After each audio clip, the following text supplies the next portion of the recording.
Cashflow Diary Podcast, episode 96. Congratulations, you showed up. Give yourself a high five in celebration of your success.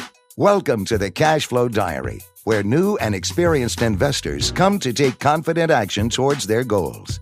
Your host is a family man, a real estate entrepreneur, investor, coach, and instructor. As a master facilitator of Robert Kiyosaki's Cashflow 101 game, he's inspired many to begin their journey into creating cash flow for themselves and their family. And now, here he is to offer you the tools required to earn the income desired. Your cash flow coach, Jay Massey. Okay, welcome back. And I should say welcome back to me as well, because I'm back in the U.S. and it's exciting to be back. Long plane trip. So if you were listening to the previous episode, you know all about the fact that I was in Lithuania with Simon Black and a number of other great entrepreneurs and a ton of students from around the world, speaking multiple languages, all looking for the language of entrepreneurship and liberty. And it was absolutely awesome. And I was glad to be there. So here's what we're going to do.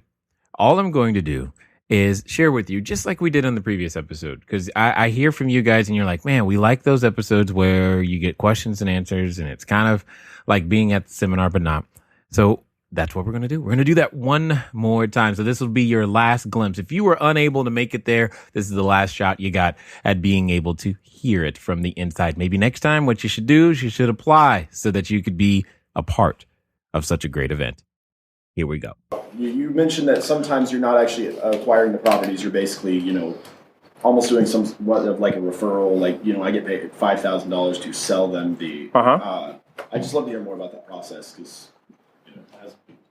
It's not connected. All I do is I buy. Have you played Cashflow yet? Yeah, I played on the first night. Okay, you remember? Yeah, that's fine. You remember there are times where in the game where someone picked up a card and it said, use this yourself or sell to another player. Yeah. And then they sold it to another player. That's the process. I find the deal. I put it under contract. I take that paper and sell it to another player. That's it. Nothing else. Okay? Yep, that's simple. All right. Anyone else? Yes. Yes, well, you have very good sales skills, and for sure that came with the experience. But in the beginning, did you take any classes or did something to get those skills? Yes, I fail fast, I fail forward, I fail frequently. Did you recommend going to Toastmasters? Hold on.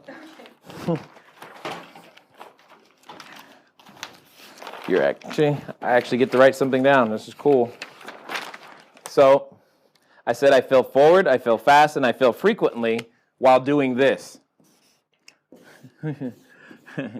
Now, when you see luck, you're thinking, I don't know, maybe something accidentally happened to me. Here's what I'm thinking. Laboring under correct knowledge. That's what I did. I fell forward while laboring under correct knowledge. So I gained access to a sales system and many sales books, which are always freely available. There's tons of that stuff. Obviously now I went and put my sales system into a video course to make it simpler for people to hopefully make some shortcuts.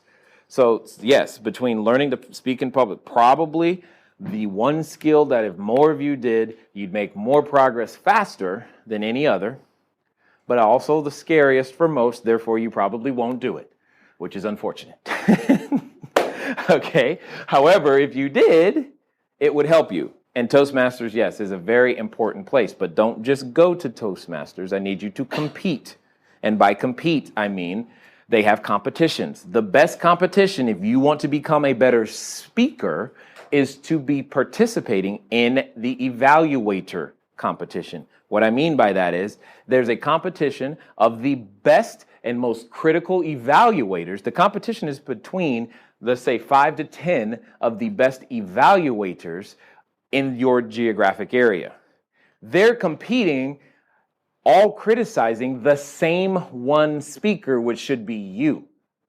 So you've got people who have decades of experience. You're the one bumbling on stage, and you get to hear all the things that they are saying about you that you need to improve to make you better. And that's what I did. And it hurt. But I listened and I made the adjustments, and therefore I improved much faster because I got the input of people who had seen decades upon decades of many different speakers of all different varieties and kinds, with humor, with drama, with inspirational speeches, all this other stuff. They taught me how to connect with people, how to get audience response. You probably have noticed when I speak, we tend to have an interaction more than me talking at you. Right? You feel like you're a part of this journey in various ways. Maybe you felt a little bit more awake than not. That's great. All of those things are things that are necessary. Learning how to facilitate a discussion, which is what happens when we come play Cashflow, right? All of those things came from there. Okay? And it's pennies compared to the value to join. The work is in actually doing the assignments and showing up and making that happen consistently and being willing to compete, being willing, inviting that feedback you're afraid of, inviting it and doing it consistently. And then going out there, knowing that you don't know what you're doing, but trying anyway and failing and figuring it out as you go. Yes? Before you mentioned how usually people ready, aim, fire. You said you aim, fire. No, I said fire, aim, ready. But what's more accurate is that I fire, then I fire again, then I aim, then I fire again, then I probably fire one more time, then I aim, then I fire. And then I think about getting ready, but I fire one more time, and then I aim, and then I get ready. That's probably how I do it. I do lots of firing. I just go.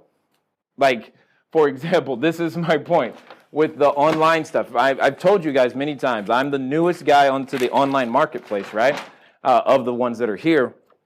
And I just fired last month. That's all I did. I have no idea how to repeat this. And I've been talking to Cliff all weekend, like, dude, can you help me repeat this? He's like, yeah, I can. Good, because I can show you what I did. And if you can help me repeat it, that'd be great. Because would you want to repeat this? Yeah, me too. yeah, me too. So I'm like, cool. All I did was fire because I didn't know what was going to happen. I'm like, oh, that's awesome. Let's do that again because I didn't know what was going to work. I never know. I just fire. Oh, that worked. So let's do that again. And that's the point.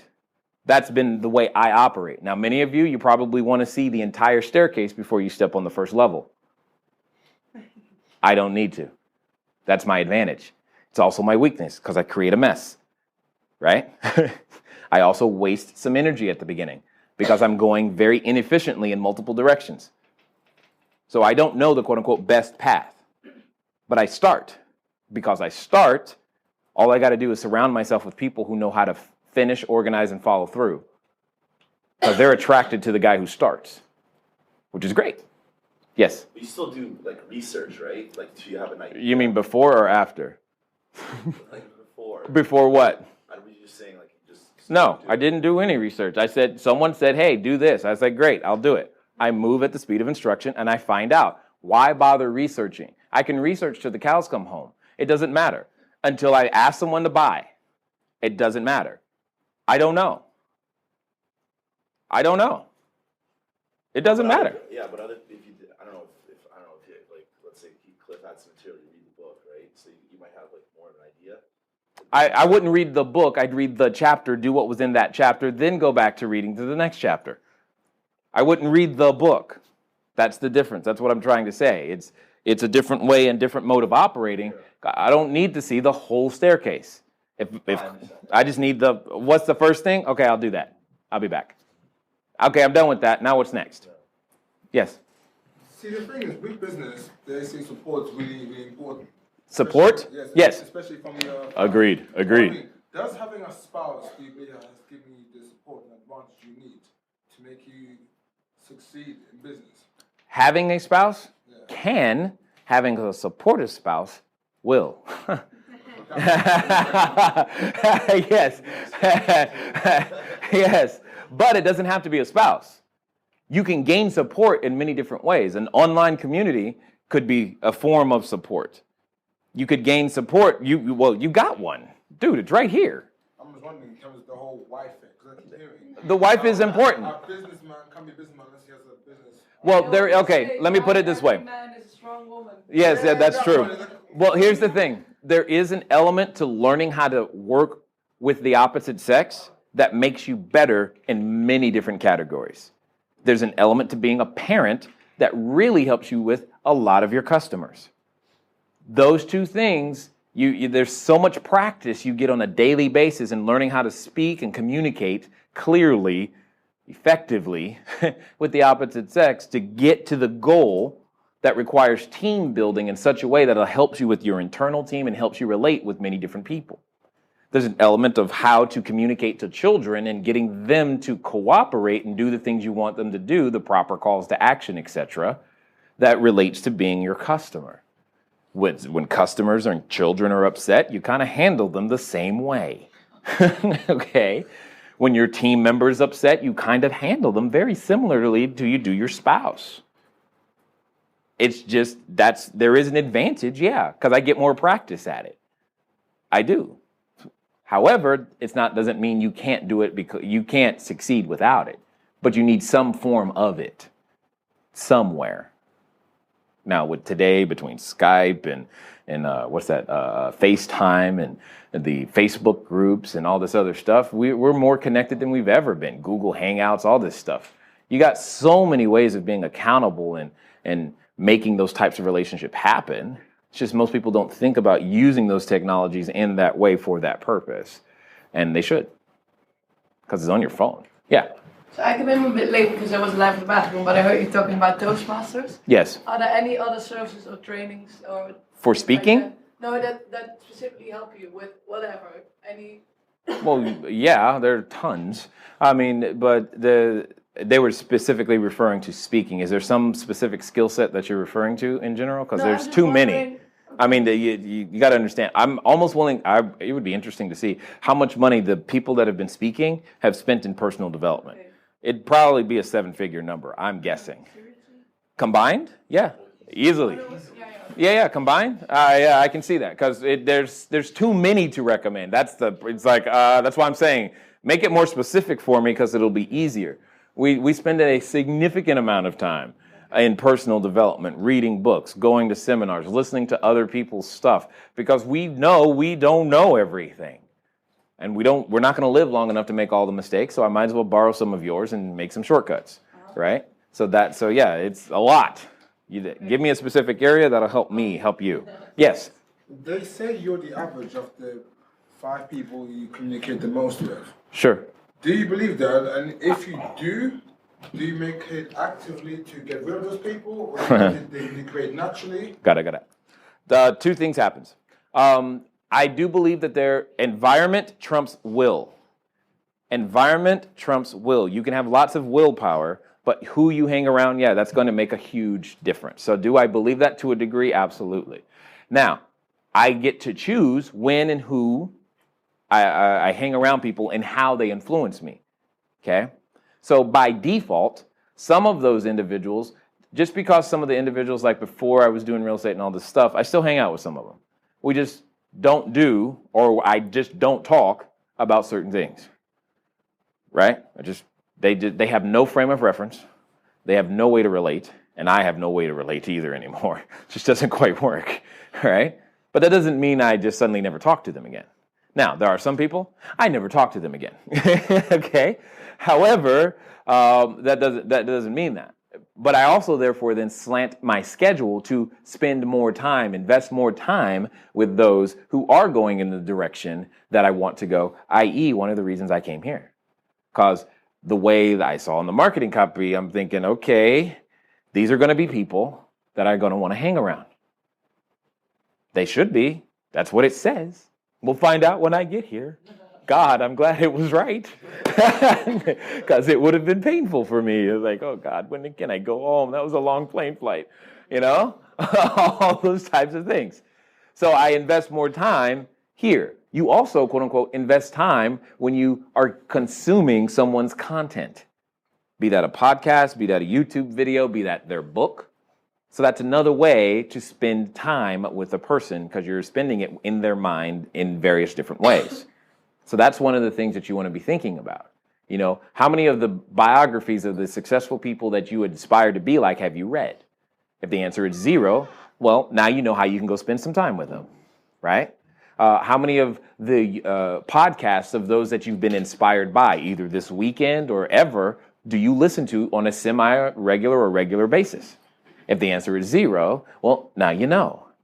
How many of those people who have a YouTube channel do you actually subscribe to that whose videos is producing content that would at least help you? Even if you learn nothing, you're still at least hearing their voice. You're staying connected to the conversation. That's what was important. As I said to all of you when we first got here, I said my goal was to do one thing. Give each of you at least one idea. Now, I haven't done the check yet. I will later. I'm just trying to see if I've done that because I got to find out. Did I do that? And if I didn't, I've got to talk to those people until I do and figure out what that looks like. Because I want everybody to leave with at least one idea. And that's what I'm talking about. Because that one idea could be the very thing you need to go many, many miles forward. Or kilometers, for those of you who are otherwise. I've been trying to translate all weekend. I'm like, okay, hold on. They don't know what a mile is. Let's go with kilometer. Anyway, whatever, details. So, what else? Go ahead. What effective daily habits do you partake in? Say that again? Effective, do you have any habits? I have many habits. The ones you want or the ones you don't want? The ones I want. Got it. Okay, let me preface this by saying Craig is awesome. Let me preface this by saying this, and I'm just like, wow, I am not that. That's all right. Let me say that first.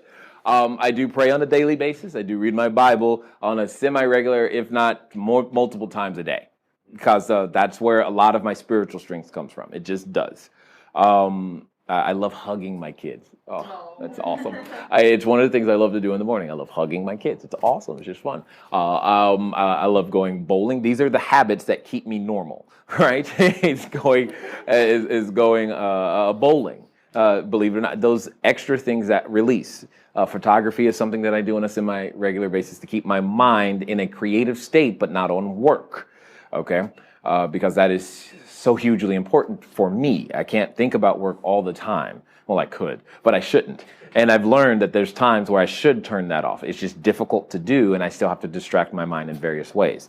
I've been consuming a minimum of 2 audiobooks a month for, what year is this? 11 years. Minimum of 2 audiobooks a month for 11 years. Sometimes as many as 5 a month, but as minimum of 2 a month for 11 years. Those things always get me back on track. I regularly attend seminars like these. Now what's interesting is that my seminar attendance is changing from me being in the seat to being on stage. So this is a new experience for me in terms of how frequently this is happening. It seems to be between second quarter and third quarter is when I do most of my traveling and most of my speaking. So that tends that, it's starting to be 3, 4, 5, 6 times a year to where I'm speaking to audiences. But at the same time, you probably have noticed I'm over there on the step taking just as many notes as you are because I'm like, dude, if I'm here, I might as well learn. I need one new idea too, right? And so everywhere I go, though, I am a voracious note taker. I'm really good at asking tons of questions. You probably figured that out already. I'm also one of the best executioners, implementers on the planet. I know how to implement quickly and test and find out. So does it work? I don't know. Let's find out. I mean, those are the habits that I've learned to develop. I've learned to quit asking things like, well, I wonder if that works. It goes straight to, let's go find out. What's the first step? And then I go get that done. And then I've learned to not ask, okay, after I've done the first step, what's the next 12 steps? I don't care. I've disciplined myself to not care about the next 12 steps because they don't matter. And I practice what I call just-in-time learning. I don't need to know until I need to know. So I won't ask until I need to know. Is this whole just-in-time learning? Yes, yeah. In the book or something? No, you know what? I couldn't fit. I couldn't. I had, and that was the frustrations of writing a book. Is that all the stuff I wanted to put in there would have made the book even bigger. It's already 320 pages, and they were telling me that that's too big. And I'm like, well, we had to make choices. So what I started to do is I made a membership. You've seen me walking around with the video thing. So the reason that I do that is because people who are part of the membership, they get those videos, which is the extra content that I couldn't put in the book with physical examples based upon wherever I am in the world. So they get to see all that and learn as I'm learning, because there's so much that I've learned in a short period of time. I know. You can't put it all in a book, though. It'd be like this thick. Mind blowing. It's just time learning. Yeah, I like it. I've never heard or read anything similar. I make up stuff, man. To work, just in time learning. Yeah, because you don't need to know until you need to know. And most of us invest way too much time. See, I just need to see this step. And I'm fine, long as you tell me that there's a place up there. I don't need to look up there. I just need to go, okay, cool. Now that I'm here, I need to see this one. Many of you won't take this step until you know what that step up there is made of, where the wood came from, how many people carved it out, what's the exact centimeters and measurements of it. You won't take that first step until you know that. I don't care. By the time you figured out what it's all made of, and you can tell it to me, by the way, I'm up there. And you're like, how did you get there so quickly? I'm like, I took the first step. But how much time you need to realize it? It took forever. Because I was guilty of analysis paralysis.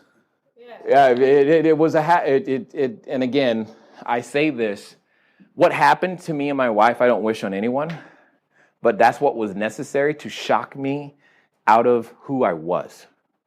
Because I would sit there and just take notes and do nothing. And that was a period in my life where it required action. Knowing didn't matter. Knowing we didn't eat. I had to do something. Even if I didn't know what I was doing, I had to do it. I had to try. I had to find out. Not really sure the lesson that you may be getting at this particular moment, but I want to make sure that you are getting a lesson for sure. And at the end of the day, go as far as you can see. When you get there, you see further. You've heard me say that, right? Probably even just a few seconds ago. But here's what's important.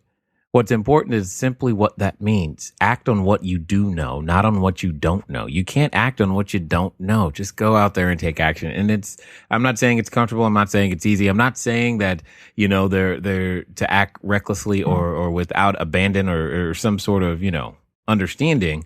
But what I am saying is act. And that's one of the greatest things that I have learned in this particular entrepreneurial journey is that action beats inaction any day. Even the wrong action is better than no action. And you've heard that said a number of times as well. I'm glad that you guys are listening. Continue. And just so you know, quick update. We are probably getting close to that 30-day window before the new audiobook is going to drop. And it's going to be awesome. So I'm excited about that. I'm excited about the people we've put together to help us get it all done, because I know a number of you are on the list. If you're not on the list for the audiobook for Cashflow Diary, 10 Steps to Creating Wealth in Any Economy, and you want to be one of the first to know about it, what you're going to want to do is go over to send a text message to 949-682-3565. 949-682-3565. The key word is audio. That will put you on the list so that once it comes out, we can let you know, hey, here it is, go get it. And that will make it possible. For those of you who don't know, what we did is we wrote a book. We pretty much put a 10-step process in there. We've heard great things about the written book. And here's the fun part for all of you who are going to be receiving the audiobook. There's actually bonus content, because you know what? It takes so long to write a book. So much has happened since then. So what I'm going to do is I'm going to be putting some additional bonus content for all of those who have the audiobook, so that it will be the only way to get it is if you have the audiobook. So I think you're going to enjoy that greatly. Again, that's 949-682-3565. The keyword is audio. All you got to do is send one word, AUDIO, to that phone number as a text message, and it'll begin to answer a couple of questions, and you'll be able to be on the list. For those of you internationally, just go ahead and use cashflowdiary.com/audio, and you'll be on the list too. So that's good. Now, let's get back to the rest of the questions. I don't know this kind of technical, and I don't know if it's appropriate or not, but with your real estate investments with the guys that you're working with, on a personal basis, like your business basis, What are you guys doing for like debt financing? I raise all my capital, be it equity or debt. But are you looking more for like floating or fixed rates, like long term? Like, are you guys trying to lock in for, like? I don't care. I'm always raising capital. Whatever the situation calls for, there's that person out there who's willing to accept that kind of deal. But if you're getting a mortgage on your property, I raise the capital and create the mortgage. I can take these 7 individuals, 1, 2, 3, 4, yes, I counted, yay. 7 individuals, they can put all the money into one little pot, and that little pot we call an LLC, and I can own the LLC over here with you. And that LLC, even though I'm a part of that LLC, can lend to this LLC, and you and I can own the building while these guys have already agreed to be the lender. I raise it all, and then they end up with a mortgage. Just because the word mortgage, don't get confused, think that that's a bank. I can create my own mortgage. I've done it many times.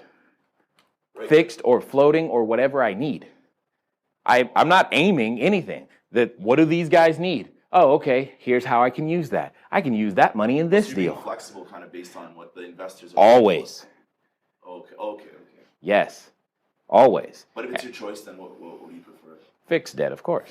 Fixed long-term? Fixed long-term debt, are you kidding? Especially in an inflationary economy? So you think that probably interest rates will be higher in 10 20 years? Whether interest rates are higher or not, I don't really care. Yeah. What I care is the purchasing power of the dollar. Interest rates are irrelevant. Purchasing power of the dollar. What will the dollar buy? Not much? Well, cool. Let me go get long-term fixed debt today so that I can buy something today that'll be worth something when the dollar's gone, regardless of the interest rate. Could care less about that. Because the interest rate, remember, I got these people together and created my own interest rate. Right? So it doesn't matter to me. I don't care. So a lot of times you're probably not working with market rates that kind of. Never. Yeah. I've never done a deal with a bank. Really? Not even one. I don't know how. I've said that a number of times this week. I literally don't know how to do a deal with a bank. It's a pain. There's like 5,000 pages. I'm sure there is. That's what everyone who deals with banks says. So why would I ever choose that? I don't know. You want to get creative at cursing? You're right. I'm like, I don't know how to do that. I don't want that frustration.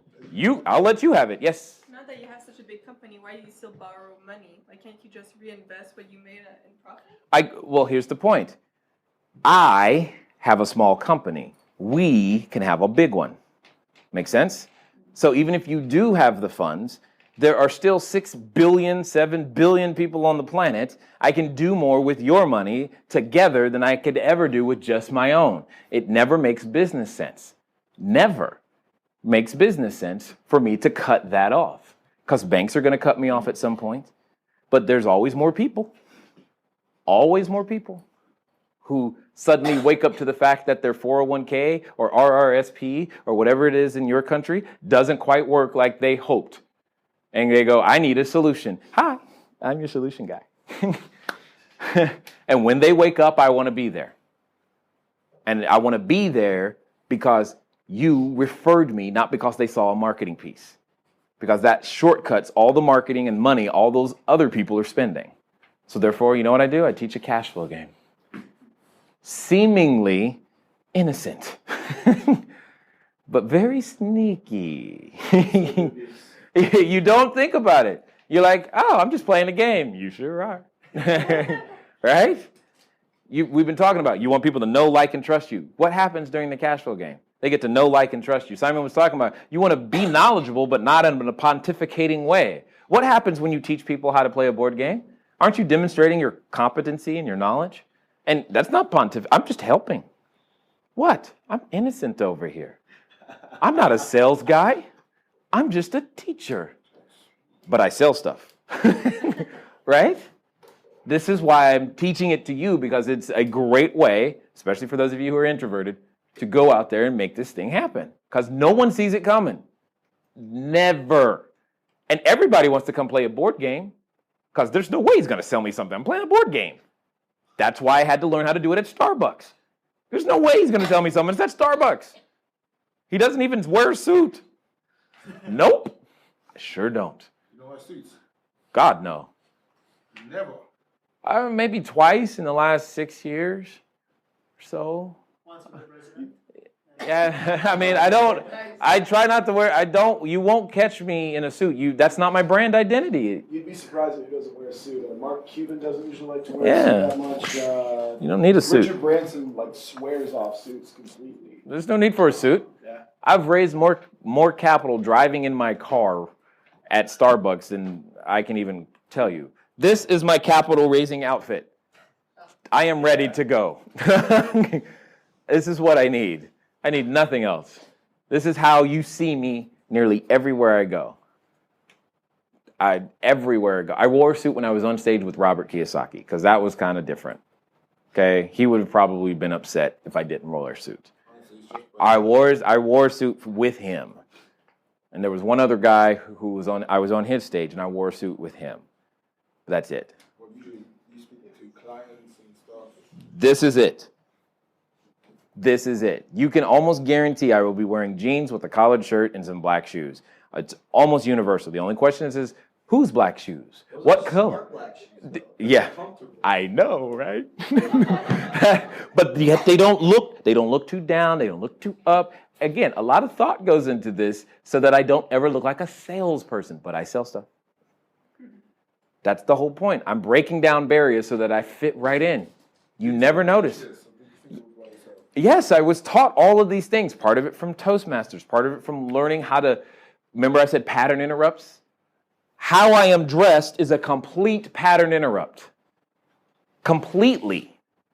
Intentionally. Pattern interrupt. Yeah, I'd much rather have someone come in casual clothes on the stuff. I didn't hear you. No, I'd much rather have someone come in casual clothes, like, up nice dressed, but not like in a business suit. Right. I hate that shit. Because then you're both uncomfortable and one person's always overdressed compared to the other. Correct. And remember how he said you don't want your prospect to feel not okay? That's exactly what happens. But like this, I'm not intimidating. There's no way he's going to sell me anything. Right. Yes. What would you tell a younger Jay? What would I tell a younger? Start sooner. You can do it. Those tears will be worth it one day. You guys talk a lot about your properties yet, or no? No, very few people have actually asked me about the properties. I don't know why. But how do you acquire the properties that you're passing off, or you're just tacking on like a fee to pass them out? Okay, that he did ask. I play Cashflow with people, though. I know you're like, what? How is that possible?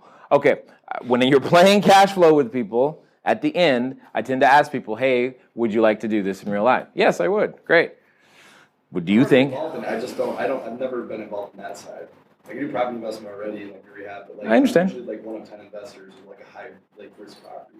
Sure. The last one we bought was in Chicago. It was $830,000. I put in 90, and in 3 months we made 20% out. We resold for 1.4. So okay. So you wanted? I'm curious how you got these smaller properties and that you passed on to. Because I know about like Zillow and stuff like that. I don't use Zillow. I look for problems, not properties. Yeah, that's the difference. I only target like foreclosures and stuff. But you're still looking for properties. I'm looking for problems. People have problems. Properties are listed. It's like second mortgages that people never get off. That could be a problem. Yeah, that could be. But I also chase fire trucks because that's a problem. That's really good. I also call public adjusters because public adjusters know where the problems are. I'll also call city council or the mayor and say, hey, where are your problem properties? And he will tell me.